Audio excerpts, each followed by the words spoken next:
So today I am going to discuss about alternative centers of power. But first of all, I will have to complete my earlier video because on that day I could not complete that video for some technical error.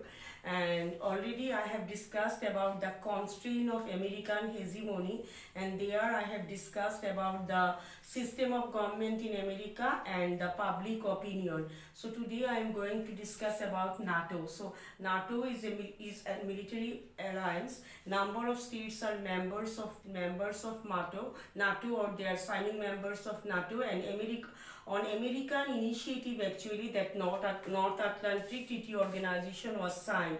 So all those countries, number of countries are there, and if they find that okay, this decision of America in international field is not proper, then they sometimes put obstruction on American activities. So in that way, those countries which are the members of the NATO, they also put obstruction, or they are also put constraint on American hegemony, because interest of various countries are differ from one another. And so if America is only interested to fulfill its interest, then sometimes those NATO members created problem for America. So these are three constraints of American hegemony. Number one is nature of government, number two is public opinion, and number three is NATO. So today I am going to discuss about alternative centers of power, and here I am telling you one thing, that after the Second World War, whole world was divided into two poles. That means at one side America, another side Soviet Russia. That means two countries became superpower. But with the disintegration of Soviet Russia, already we have discussed in 1991 or like that, and people were thinking what will happen now, whether world will move towards unipolar system or multipolar system. But ultimately world moved towards unipolar system. So at that time, number of European countries, they thought that it may not be possible for us to single-handedly face America or to become as powerful as America. So they joined together and they put stress on regional alliances, regional peace, regional tranquility, regional economic development, etc. And ultimately European Union came into existence in 1992. But here you remember one thing, that European Union is the last organization. Before that, some other organizations were also came into being for establishment of European Regional Committee. So at present, I think there are 27 members in European Union, but you find it what is the correct number, exact number, because Britain came out from European Union. And European Union nowadays become very much powerful in economic field, political field, or military field, etc. At least they are in a position to compete to certain extent with America, not certain extent, great extent with America. For example, in case of economic power, I will tell you one thing, that European power, the European Union, they had done one thing. They had circulated a money that is known as euro, that is common money that is used by the European countries among themselves. And at one time, American dollar was regarded as the most powerful medium of exchange. But nowadays euro is also not lagging behind. Euro is also playing a great part so far as business activities are concerned. And along with that, so far as trade and commerce is concerned, here even the European Union is much more successful than America. Their overall what I can say, the influence on trade and commerce is more than that of America. And they are also playing a very important part so far as World Trade Organization, then especially World Trade Organization is concerned, and other international economic organizations that like IMF, World Bank, etc. They have their own saying, or they can also play a great important role while formulating the policy of those organizations. And politically also, this European Union became very much powerful. Now Britain is not there, but one time Britain was also the member of European Union, and at that time both France and Britain were the members of the permanent member of the Security Council of UNO, and number of members of European Union, if they were not permanent member but they are non-permanent member of Security Council. So in UNO also they have their own say. They can put veto in some objectionable advice of America, etc., etc. And in case of military field also, they are not lagging behind than America. They are also spending huge amount of money for production and for that armaments purposes, and especially their country France, it has possesses nuclear energy area. Britain also possesses the same thing, so they are also not lagging behind in case of military power also, and they always put stress on regional alliances among them, cooperation among them, and they try to get rid of conflict so that they can concentrate more on political economic development than other activities. So that is European Union. Then ASEAN came into existence in 1967,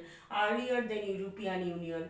Actually what happened, ASEAN countries, that means Southeast Asian countries, they were also facing very much trouble during the colonial period, because some of them were subjugated by the European countries, some were Japanese colony, so they were facing very much trouble. Later on, somehow or other, they got independence, and from that time onward, they thought that without a regional alliance, without regional cooperation, without peace and tranquility, we cannot able to establish a strong country. And that is why in 1967 they have actually established this ASEAN. All of you know what is the full form of ASEAN, so we find it.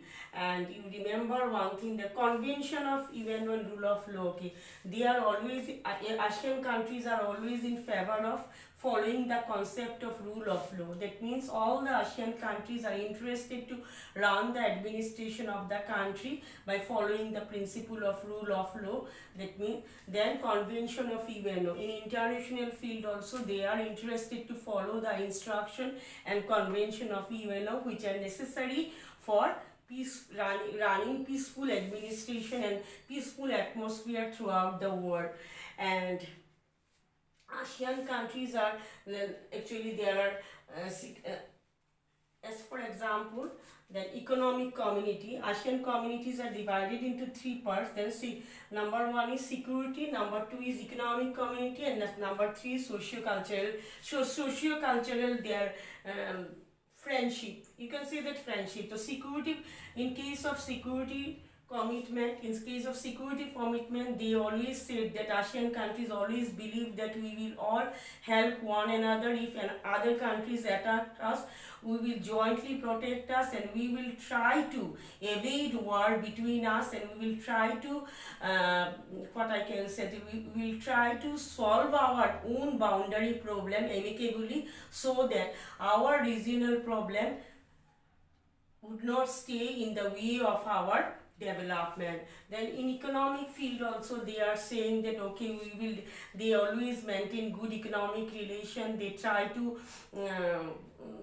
they try to help each other in economic field. There are some principle of economic communication also. They always help each other in economic field. And socio-cultural field also, they are maintaining good relations among the ASEAN nations, and they try to spread their own, not the socio-cultural, culturally also they try to develop themselves. So in three fields, in security field, in economic field, and socio-cultural field, ASEAN countries are very much interested to maintain cooperation and no conflict. And another one, you sometimes question may be there, what is ASEAN way? ASEAN way means a form of interaction that is informal, non-confrontationist and cooperative. ASEAN way means there is no confrontation, there is debate, but there is no bitterness. It is a kind of interaction between two countries which is informal, not so much formal, non-confrontationalist. That means there should not be any kind of, what I can say that, any kind of rivalry or tension, and always there should be an attitude of friendship. That is ASEAN way. Sometimes short question may be there, so like that. And ASEAN vision of 2020, you read it yourself. ASEAN vision of 2020, it is nothing but to become a regional power, to play an important role in world politics, etc., etc. And what happened, you remember one thing, that India's relation with ASEAN, initially India did not give so much importance to ASEAN countries, but gradually they have realized the importance of ASEAN countries. Actually, ASEAN countries did not even join in non-aligned movement. They were not the members of the non-aligned country, and they did not join either with American bloc or Russian bloc, but they formed that regional organization.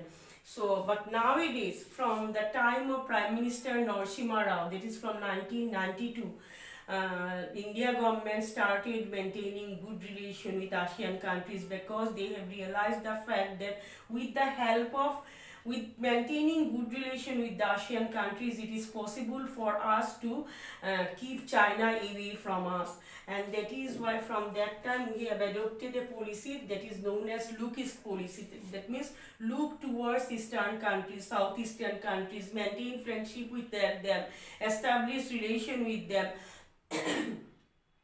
Always go and visit southeastern countries, invite them to come to our countries, like that.